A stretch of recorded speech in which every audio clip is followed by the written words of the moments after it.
ओम नमः शुद्धेभ्यः। ओम नमः शुद्धेभ्यः। ओम नमः शुद्धेभ्यः। नमः श्री वर्धमानाय निर्धूतकलिलात्मने सालोकानां त्रिलोकानां यद्विद्यादर्पणायते। अहिंसा परमो धर्म की, महावीर भगवान की प्रातः स्मरणीय परम पूजाचार्य गुरुवर श्री विद्यासागर जी मुनि महाराज की जय।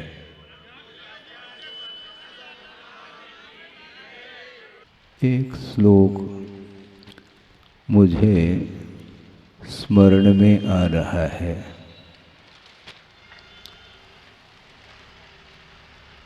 उस श्लोक में ये भाव दिया है कि सत्पुरुषों के जो वचन हैं वो किस प्रयोजन को लेकर के प्रवर्तमान होते हैं। प्रबोधाय, विवेकाय, हिताय, प्रशमाय च सम्यक तत्वोपदेशाय सताम सूक्ति प्रवर्तते। सत्पुरुषों की जो सूक्ति अर्थात वचन वो प्रवर्तमान होते हैं, उसके पीछे उनका क्या लक्ष्य है। प्रबोधाय, सम्यक ज्ञान की प्राप्ति हो, इस उद्देश्य को लेकर। विवेकाय, सम्यक ज्ञान होने के उपरांत भी विवेक आवे अनिवार्य नहीं, क्योंकि विवेक का अर्थ होता है विभाजन। समीचीन ज्ञान होने के उपरांत भी असंयम की भूमिका में विवेक फिर भी नहीं आ पाता।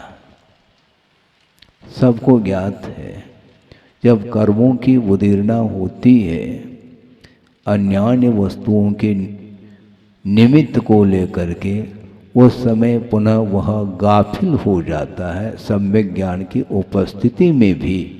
इसलिए विवेक बहुत मायना रखता है। सम्यक ज्ञान का होना अलग विषय और विवेक जागृत होना अलग विषय है। सम्यक ज्ञान में और विवेक में क्या अंतर है महाराज, इसका स्पष्टीकरण भी आप दें तो ज़्यादा अच्छा है। हम दे रहे हैं, उदाहरण के साथ ही दिया जा रहा है। समझने के लिए किसी को भूख अथवा प्यास लग आई है, तो भूख मिटेगी कैसे? भोजन करने से क्षुधा का शमन होता है, भूख मिटती है। जलपान करने से प्यास बुझ जाती है। यह ज्ञान माना जाता है, यह सम्यक ज्ञान है, बिल्कुल ठीक है। किंतु विवेक जागृत होना चाहिए कि कितना खाना चाहिए और क्या खाना चाहिए। खाने से तो भूख मिटती है, किंतु क्या खाना है, ये ज्ञान होना चाहिए। और छोटा जो बालक होता है उसको ये बुद्धि तो है कि खाने से भूख मिटती है, उसको सिखाने की आवश्यकता नहीं पड़ती। कोई यूनिवर्सिटी कॉलेज की कोई आवश्यकता नहीं पड़ती है। वह नवजात शिशु भी मुख में ही उंगली ले जाता है? और वो मान लो धूल है, उसको भी मुख में दे देता है। भूख लगी है यह स्पष्ट ज्ञात है, लेकिन ये विवेक नहीं उसके अंदर कि मुझे क्या खाना चाहिए और क्या नहीं खाना चाहिए। ये विवेक जागृत करने के लिए ही सताम सूक्ति प्रवर्तते। सत्पुरुषों की जो वाणी है वह प्रवर्तमान होती है, सम्यक ज्ञान प्राप्त हो भव्य जीव के लिए, और विवेक जागृत हो, और क्या हिताय, उन वचनों के माध्यम से हित होना चाहिए। हित परक जो वचन होते हैं उनके माध्यम से ही कल्याण हो सकता है, अन्यथा किसी भी व्यक्ति के वचनों से आत्मा का कल्याण नहीं हो सकता। वचन कहाँ से प्रारंभ होते हैं? द्विंद्रिय धौला में प्रसंग आया था, द्विंद्रिय आधे वक्तार, ऐसा कहा था। वक्ता अर्थात वो वक्ता नहीं लेना, किंतु ध्वनि उत्पन्न होती है। एक इंद्रिय के पास वचन योग नहीं है, किंतु द्विंद्रिय से वचन प्रारंभ हो जाता है, ध्वनि प्रारंभ होती है और वह अनुभव वचन के रूप में वह आ रहा है। मान लो भौरा है, वो भी गुनगुना रहा है, उसकी ध्वनि भी आती है। और भी कीट पतंग आदि हैं जो रात में बहुत सन्नाटा जब छा जाता है उस समय उसकी ध्वनि सुनने को मिलती है, वह भी अनुभव वचन ही है। और दिव्य ध्वनि भी अनुभव वचन है, ध्यान रखो। किसी सज्जन ने पूछा था, जबलपुर की बात है, कि महाराज अनुभव वचन द्विंद्रिय के पास भी है और 13वें गुणस्थान में भी अनुभव वचन चल रहा है, तो दोनों में क्या अंतर है? जो विकलत्र की ध्वनि है वह ध्वनि है, दिव्य ध्वनि नहीं। और 13वें गुणस्थान में जो तीर्थंकर होते हैं उनकी ध्वनि जो कीर्ति है वह भी अनुभव वचनात्मक ही है, किंतु उसमें दिव्यता है, इसलिए उसके माध्यम से ही कल्याण होगा। प्रबोधाय विवेकाय हिताय, हित होना चाहिए। और जिनेंद्र भगवान के वचनों में हित निहित रहता है। और सामान्य जो व्यक्ति बोलते रहते हैं दिन भर, उनकी वाणी रुकती नहीं है, किंतु उस वाणी के माध्यम से किसी का कल्याण अभी तक देखने में नहीं आया। किलकिल चलता ही रहता है वो शांति नहीं, तो बार बार शांति रखो। शांति हो तो रखें, वो उनके पास है ही नहीं, शांति कहाँ से रखेगा वो? हो तो रखे। हाँ, चौके में भी बड़ा विचित्र हमने कल सुनाया था किसी व्यक्ति को। आज आपके समूह है ना, उसके सामने रखना चाहता हूँ। पढ़ा करके ले गए और लगभग 8-10 मेंबर थे वो चौके के। कल की बात नहीं, बहुत पहले की बात सुनाना। और एक व्यक्ति ने अपने दोनों हाथों से थाली पकड़ रखा है, बाकी सब लोग आहार दे रहे हैं। और जिसने थाली पकड़ा है उसको आकुलता हो रही है, मुझे भी आहार देने को मिल जाए। तो और लोगों ने क्या सुनाया उसको? शांति रखो। तो वो क्या उत्तर देता है? हम कैसे शांति रखें? दोनों हाथों से हमने थाली पकड़ा है, तो शांति किस हाथ से पकड़े? हमें हंसी आ गई उस समय। देखो उत्तर भी कैसे दे रहे हैं ये। दो ही तो हाथ है, शांति किस हाथ से पकड़े? समस्या खड़ी हो रही, शांति है ही नहीं। आकुलता हमेशा, जो ये आकुलता क्यों होती है? इसमें साता अथवा असाता दोनों प्रकृतियों की उदीरना चल रही है, इसलिए वो गाफिल है। निराकुल भाव उसके अंदर नहीं आ सकता। जिसके अंदर गंभीरता है, वो धैर्य है उसके पास, वो आकुल व्याकुल नहीं होता। इसलिए जो छोटे बच्चे होते हैं उनके लिए पहले भोजन परोसा जाता है, क्योंकि उसको आकुलता ज़्यादा है। और भोजन परोसने के बाद, भोजन करने के बाद भी जब पिताजी बैठते हैं उस समय भी वह आकर के फिर बैठ जाता है। उसकी आकुलता शांत नहीं होती, धैर्य नहीं है। जिसके अंदर धैर्य है वही व्यक्ति शांति का अनुभव कर सकता है। इसलिए गृहस्थ की भूमिका में बहुत कम लोग होते हैं, कम इसलिए क्योंकि वह सब कुछ कर चुके हैं, अब करने के लिए कुछ बचा नहीं है, बार बार उसी को करना है, इसलिए उसके पास धैर्य है। बच्चों के पास धैर्य नहीं रहता है। तो कहा ये जा रहा है उन वचनों में यह गहराई होती है और उसके माध्यम से हित होता है। प्रत्येक व्यक्ति के वचनों के द्वारा हित नहीं हो सकता। प्रिय बोलना अलग वस्तु और हितपरक वचनों का प्रयोग करना अलग वस्तु है। हितपरक वचन का प्रयोग करते समय क्वचित कदाचित अप्रिय वचनों का भी प्रयोग हो सकता है, यदि सामने वाला नहीं मानता है तो। शिष्य है, गुरु उपदेश देते हैं, उस समय यदि एक बार में उसको बात समझ में नहीं आती है तो उसको थोड़े बहुत अप्रिय वचनों का भी प्रयोग करने का अवसर आता है। पहले भी हमने कहा था, मान लो गुरु अपने शिष्य के द्वारा कोई अपराध बन पड़ा है, मान लो प्रमाद के कारण या अज्ञानता के कारण, जो भी है कर्म के उदय के कारण, तो वह पहुंच जाता है प्रायश्चित लेने के लिए। तो उस समय गुरु उसको प्रायश्चित देते हैं आगम के आधार से, किंतु उस समय उनके चेहरे पर मुस्कान नहीं रहता है।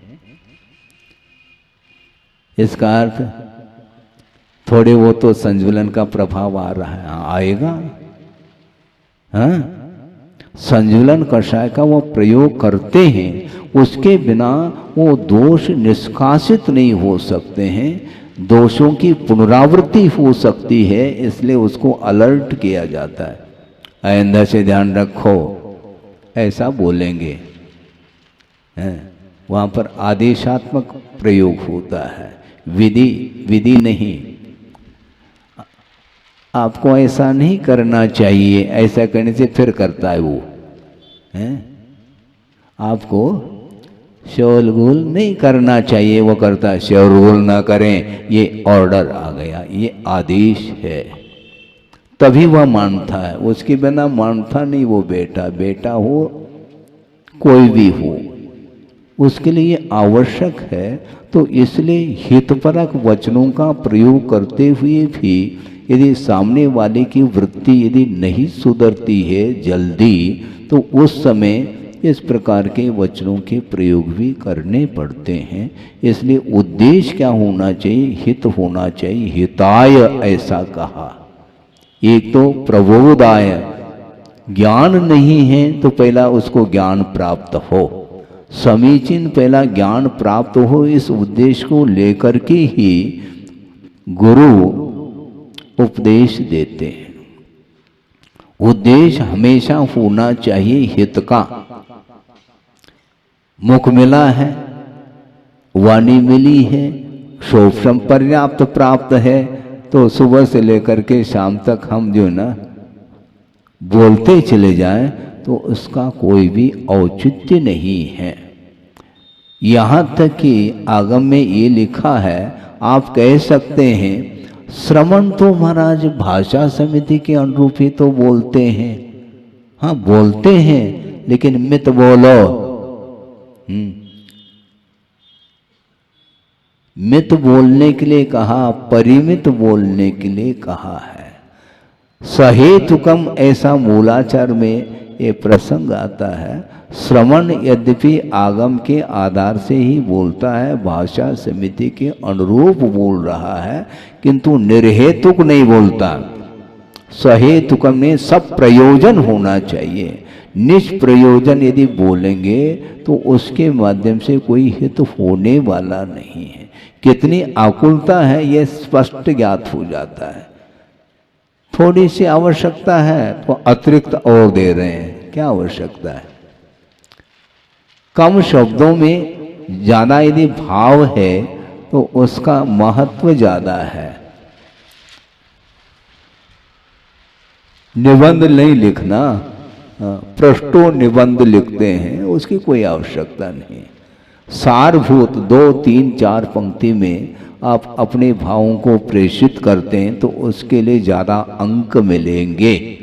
हाँ इतने तो पृष्ठों भरे हैं इसलिए इसको ज़्यादा अंक मिलेंगे, ऐसा नहीं अंक मिलते हैं। विषय को आंका जाता है, उसका आकलन होता है कि इसमें विषय की प्रस्तुति किस ढंग से इन्होंने की है, उसके माध्यम से वस्तु तत्व का परिज्ञान होता है, होना चाहिए। इस उद्देश्य को लेकर के सहेतुकम कहा। श्रवण उपदेश देते हैं किंतु उतना ही देते हैं जितना आवश्यक है। इन सभी प्रवृत्तियों के पीछे प्रयोजन रहता है और रहना चाहिए। महाराज तो हमेशा जो है जाप ही करते रहते हैं, माला ही फेरते रहते हैं। अच्छा, माला में कोई महत्व नहीं, मतलब कुल मिलाकर के आपका भाव क्या है हम लेना चाहते हैं, वो तो माला ही फेरते रहते हैं। माला तो हाथ से नीचे रखते ही नहीं है। तो माला फेरने में पुण्य का संचय नहीं, क्या पाप कर्मों की निर्जरा नहीं? आपकी मान्यता क्या है? आपकी मान्यता क्या है? आपकी मान्यता कुछ अलग ही है। वीतराग मुद्रा का दर्शन करने के उपरांत उपदेश की आवश्यकता नहीं पड़नी चाहिए, कायदे से देखा जाए। फिर भी उपदेश उपदेश उपदेश, क्या उपदेश? ये सारे सारे भिन्न भिन्न निमित्त हैं, मात्र उपदेश ही निमित्त है। आत्मोन्नति के लिए ऐसा कुछ भी नहीं है। हाँ, अन्यान्य निमित्त हैं, उनका अभाव है क्या? नरकों में तीसरे नरक से नीचे जितने भी पृथ्वी हैं, वहाँ पर जो नारकी होते हैं उनके लिए न जिनबिंब दर्शन है, वहाँ पर किसी को भी नहीं, और धर्म श्रवण भी नहीं वहाँ पर तीसरे पृथ्वी के नीचे। फिर है क्या?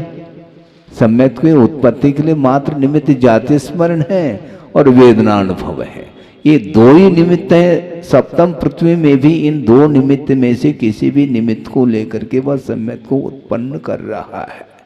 वहाँ पर न माइक है, कोई व्यवस्था नहीं वहाँ पर। अच्छा है, वो नरक जाने के लिए नहीं कह रहा हूँ, किंतु ये धर्म श्रवण रूप निमित्त के अभाव में भी वो उत्पन्न कर रहा है। इसको क्या बोलते हैं? निसर्गज बोलते हैं। ये अधिगमज नहीं, सम्यक्त। सुन रहे हैं कि नहीं? ये अधिगम सम्यक दर्शन नहीं है, नैसर्गिक सम्यक दर्शन। हालांकि पूर्व में अतीत में किसी ने किसी व्यक्ति विशेष से उपदेश को सुना था, देशना सुनी थी, उसके माध्यम से वह स्मृति का विषय बन जाता है, तो पुनः उसको उपदेश की आवश्यकता नहीं पड़ती। और बार बार उपदेश देने के उपरांत भी हमें समझ में नहीं आ रहा, तो आपको क्या समझ में आता? उसको कैसा आ रहा है? आपके लिए कौन सी प्रतिकूलता आ गई? वो प्रतिकूल वातावरण में भी बिना उपदेश के सम्यक को उपलब्ध कर रहा है। इसके बारे में कभी सोचा है क्या? सोचना चाहिए। ग्रंथ है, ठीक है, क्षोभम नहीं है, कोई बाधा नहीं। जब निसर्गज हो सकता है, क्योंकि प्रयोजन भूत जो तत्व है उसका परिज्ञान जिसको हो गया, यानी जिसके अंदर विवेक जागृत हो गया, उसको ज्यादा उपदेश की आवश्यकता नहीं, क्योंकि सम्यक ज्ञान उसके पास है, तभी तो विवेक जागृत हुआ है। तो मैं ये कह रहा था, सम्यक ज्ञान और विवेक में बड़ा अंतर है। ज्ञान तो बालक के पास है, भूख लगी है और वो भोजन करता है, लेकिन क्या करना चाहिए, कितने अनुपात से करना चाहिए, कब कब करना चाहिए, किसके बाद क्या लेना चाहिए, लेना तो जानता है, किंतु किसके बाद क्या लेना ये उसके अंदर ज्ञान नहीं है, ये विवेक नहीं है। इसलिए माँ के माध्यम से ही शिशु का पालन पोषण होता है, और माँ के पास विवेक है, ये ध्यान रखो, नहीं तो पालन पोषण कर ही नहीं पाएगी वो। मात्रा मासी, अनुपात वह जानती है, इसको कितना हजम हो सकता है, इसके अंदर कितनी कैपेसिटी है, योग्यता कितनी है, क्षमता कितनी है, इसका पूरा परिज्ञान उसको है और विवेक है। और विवेक का प्रयोग करके वो धीरे धीरे उसका पालन वो कर रही है। फिर बाद में जब क्षमता आती है तो फिर पालने की कोई आवश्यकता नहीं, क्योंकि पालने से बाहर आ गया वो। अब पहला पालना में ही वह पालन पोषण होता था और पालने के बाहर आ गया, पालने की आवश्यकता नहीं। वो बालक था किंतु वह पालक जब बन जाता है फिर वो पालने की उसकी कोई आवश्यकता नहीं, वह स्वयं खड़ा हो जाता है, खड़े करने की आवश्यकता उसको नहीं पड़ती है। बिना किसी सहारे वह चल रहा है, क्योंकि पर्याप्त मात्रा में उसने सहारा पहले ले चुका है, अब सहारे की कोई आवश्यकता नहीं। तो पालन पोषण करने वाले जो होते हैं माता पिता, उनके पास बहुत विवेक रहता और रहना चाहिए। और धीरे धीरे आज वर्तमान में माता पिताओं के पास भी विवेक समाप्त होता चला जा रहा है, कि इसलिए कह रहा हूँ कि भक्षा भक्ष का विवेक समाप्त होता चला जा रहा है। इस बिंदु पर कोई भी ध्यान ही नहीं देना चाहता। कुछ भी खा लो, कुछ भी पी लो, केवल भूख मिटाना है, प्यास मिटाना है तो कुछ भी खा लो, पी लो, जहर भी खा लो, ऐसा होता है क्या? इसका अर्थ विवेक रखना चाहिए ना। तो इसीलिए कहा जा रहा है कि वस्तुतः विवेक के बिना सम्यक ज्ञान काम में नहीं आता, और बाल्य अवस्था में विवेक नहीं रहता। लेकिन यह भी उतना ही सत्य है कि 8 साल अंतर्मुहूर्त के उपरांत भी उसको केवल ज्ञान प्राप्त करने की जब शक्ति आ जाती है तो विवेक बहुत विवेकवान है। वह बालक नहीं है।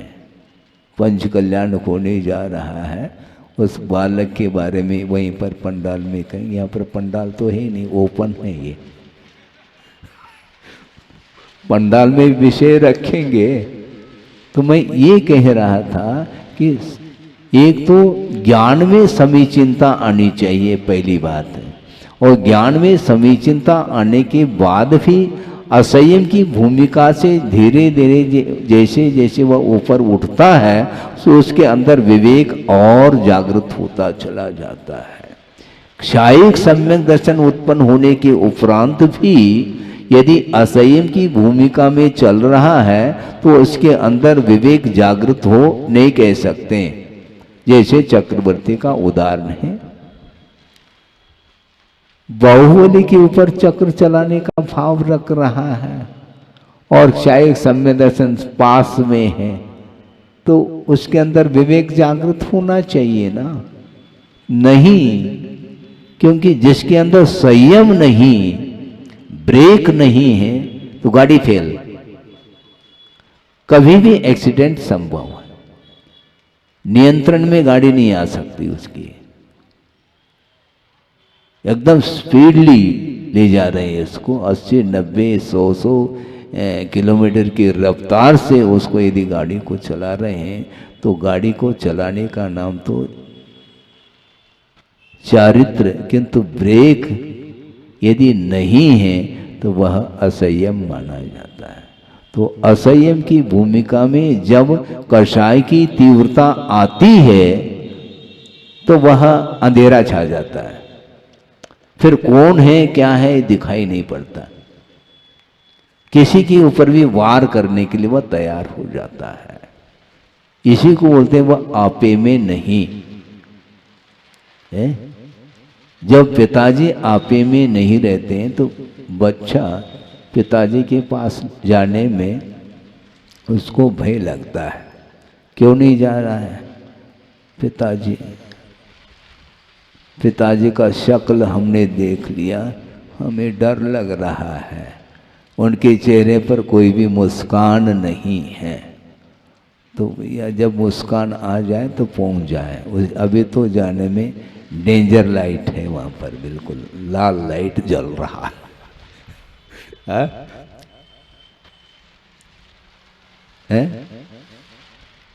रेड लाइट तो सिग्नल है ही नहीं। जब ग्रीन सिग्नल मिल जाए तो फिर जो है ना फाटक खुल जाता है, गाड़ी निकल जाती है। जब तक सिग्नल वो ग्रीन नहीं है तब तक फाटक बंद है, रेड यदि है तो फाटक बंद। तो उसी प्रकार वो सोचता है, उसके इतना तो ज्ञान हो गया उसको कि डेंजर लाइट जल रहा है, अभी जाने में कोई सार नहीं। अभी कोई भी उनके सामने अपनी मांग रखेंगे तो बिस्किट तो मिलेंगे लेकिन खाने के नहीं मिलेंगे। खाने के बिस्किट अलग होते हैं और लगाने के बिस्किट अलग होते हैं, वहाँ पर पिटाई हो सकती है, इसलिए अभी नहीं जाना। तो इसको बोलते हैं सम्यक ज्ञान होने के उपरांत भी जब कषाय में उतर आता है तो उस समय उसके अंदर संयम नहीं रहता है। तो इसलिए मंद कषाय के साथ जो चल रहा है वह मिथ्यात्व की भूमिका में भी क्यों न रहे, उसका विकास होगा, सम्यक के अभिमुख पहुंचेगा। एक साथ संयम को धारण करने की स्थिति में वह आ रहा है। तो इसको क्या बोलते हैं? इसी को बोलते हैं विवेक। प्रशमाय ऐसा कहा, प्रशम भाव के लिए उपदेश दिया जाता है। बार बार उपदेश भी दे रहे हैं और उपदेश बोधि समाधि परिणाम सिद्धि हो गई तो उपदेश की भी समाधि हो गई। बोधि समाधि कति बोधि आते ज्ञान की समाधि हो गई। वो जब तक बोल रहे हैं तब तक वो शांति से कोई नहीं बोल रहा है अभी, और ये समाप्त हो जाए फिर देख लो मौन रह करके कोई नहीं रहेगा। ये तो पक्की बात है, गारंटी है क्या नहीं? तो अभी आपको बोलने से कौन रोक रहा है? कोई रोक नहीं रहा है महाराज, किंतु उपदेश चल रहा, हम कैसे बोलेंगे? तो उपदेश बंद न हो जाए तो इसलिए आप बोल नहीं रहे हैं और ये समाप्त हो गया तो पुनः अपने स्वभाव में आते हैं। इसलिए ये आप जो बैठे हैं ये स्वभाव नहीं आपका। हाँ, यदि ये स्वभाव होता तो सर्वत्र इसी प्रकार की आपकी प्रवृत्ति होती, किंतु संभव नहीं है ये। जब तक टीचर है तब तक बच्चे शांत बैठते हैं, और टीचर चला गया तो बस समाप्त, फिर चालू। तो इसीलिए वो उपदेश डिलीट क्यों हो रहा है? इसी कारण होता, बार बार इतनी बार समझाने के उपरांत भी और समझाओ समझाओ जो कहा जा रहा है, तो वो क्या समझाना? क्योंकि नैसर्गिक सम्यक दर्शन की भी जब उत्पत्ति हो रही है और वो भी नरकों में हो रही है, तिरंच में भी संभव है, क्या बात हो गई? तो ऐसी स्थिति में हमेशा उपदेश की इच्छा क्यों रखते हैं आप? आपको ये चाहिए, आपके पास यदि क्षोभ्रम है, थोड़ा बहुत भी यदि ज्ञान रखते हैं तो उसी के ऊपर आप निरंतर अपना उपयोग कायम रखो और अनुचिंतन करेंगे। अनुप्रेक्षा के माध्यम से आपका क्षोभ्रम वृद्धिंगत होगा। इसलिए गुरुदेव का ये कहना है कि बहुत मत पढ़ो, बहुत बार पढ़ो उसी ग्रंथ को, उसी सब्जेक्ट अर्थात विषय को बार बार हम अवलोकन करेंगे, चिंतन मनन करेंगे तो उसकी गहराई तक हम पहुँचे बिना रह नहीं सकते। पुरुषार्थ हम कम करना चाहते हैं, सब कुछ दूसरे के द्वारा हम प्राप्त करना चाह रहे हैं, इसका अर्थ आपका पुरुषार्थ है ही नहीं, सुनने का पुरुषार्थ चल रहा है। पढ़ने का पुरुषार्थ करो। गुरुदेव बार बार कहते हैं ज्यादा पूछते नहीं, चिंतन किया करो। तो हमने सोचा भाई ठीक कह रहे हैं, हम तो अभी भी चिंतन कर रहे हैं। हमने तो बिल्कुल एक दिन भी गुरुदेव के सामने कोई जिज्ञासा रखी नहीं। हाँ, क्या आवश्यकता जिज्ञासा रखने की? जो कहा जा रहा है उसको एकाग्र चित्त होकर के हम उसको सुनेंगे, मनोयोग के साथ और बार बार उसी विषय को रिपीट करेंगे तो कभी भी डिलीट नहीं हो सकता। हम रिपीट करते नहीं, डिलीट हो जाता है। रिपीट करो। मुहुर मुहुर चिंतनम पुनर्चिंतनम इति अनुप्रेक्षा। इसलिए प्रबोधाय विवेकाय हिताय प्रशमाय च सम्यक तत्वोपदेशाय, समीचीन तत्व के उपदेश के लिए सताम सूक्ति प्रवर्तते। सत्पुरुषों की जो उक्ति अर्थात वाणी है वह प्रवर्तमान होती, ये अभिप्राय उनका रहता है।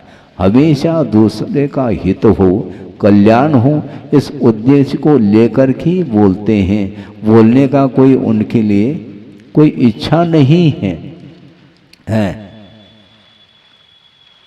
इच्छा अनात्मार्थम, खत्म।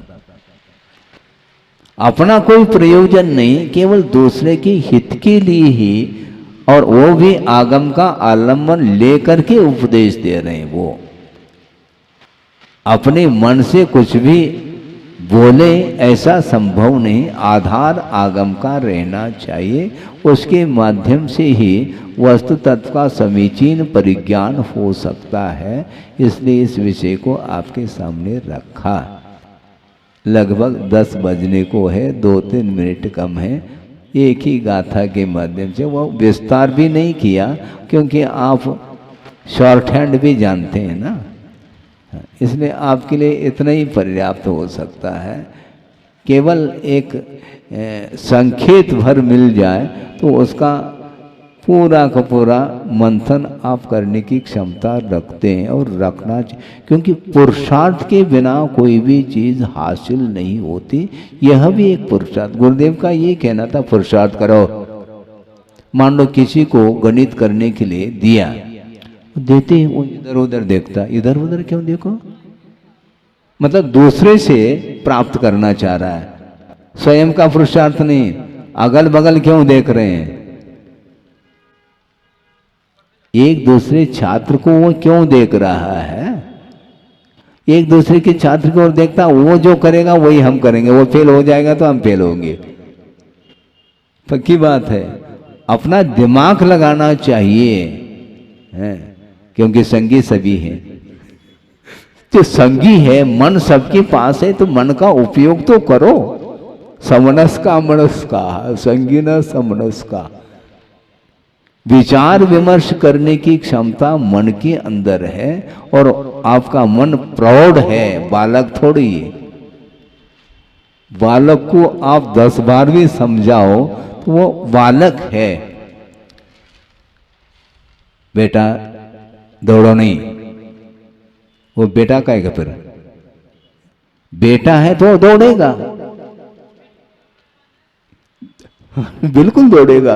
यदि वो गंभीरता उसके अंदर आ जाए तो फिर वो वृद्ध कहलाएगा, ऐसा है ही नहीं उसके। ये ठीक है, 8 साल होने के उपरांत किसी के अंदर प्रौढ़ता आ सकती है, ये अलग विषय है, किंतु बाहुल्यता यही है कि जब तक समझ नहीं आती तब तक होश संभालता नहीं, तब तक वो क्या बेहोश है, बिल्कुल होश है ही नहीं, हो होश हवास नहीं। और इसी प्रकार वह उम्र से वह बहुत बड़ा है, इसके उपरांत भी वह उम्र से बड़ा है, अनुभव से बड़ा नहीं।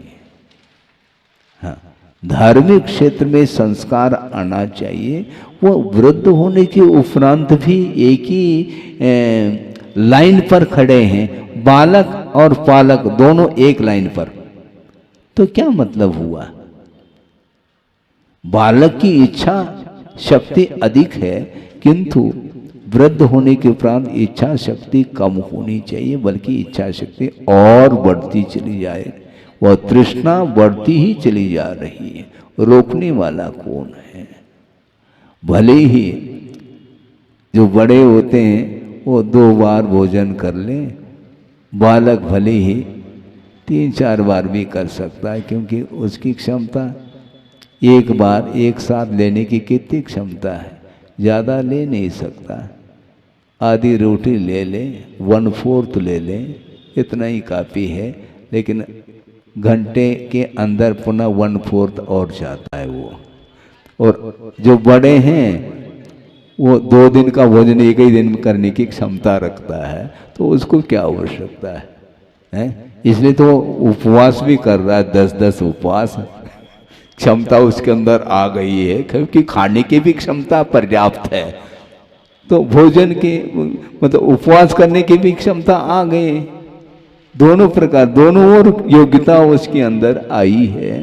तो मूल ये है हमारा कहना कि आपको ये चाहिए कि हम चाहते क्या हैं, क्योंकि जो व्यक्ति जो चाहता है उसी ओर उसका पुरुषार्थ चलता है।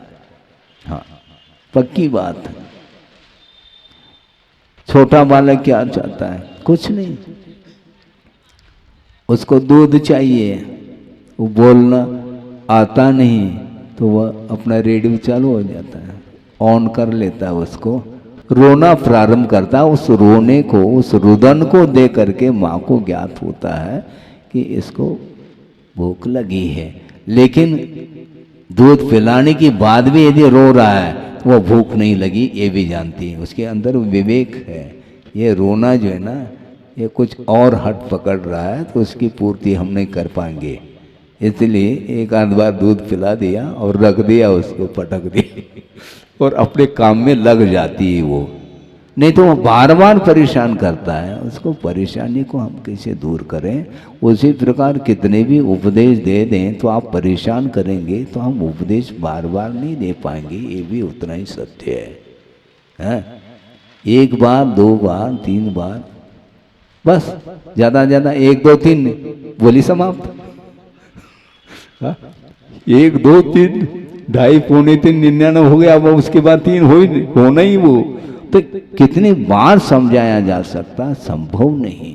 इसके बाद भी गुरुओं का, आगमकारों का ये कहना है कि इसके उपरांत भी कर्तव्य निरंतर जारी रखें, क्योंकि बहुत सारे नए नए लोग भी आते हैं और किस समय किसके अंदर जागृति आ जाए कुछ कहा नहीं जा सकता।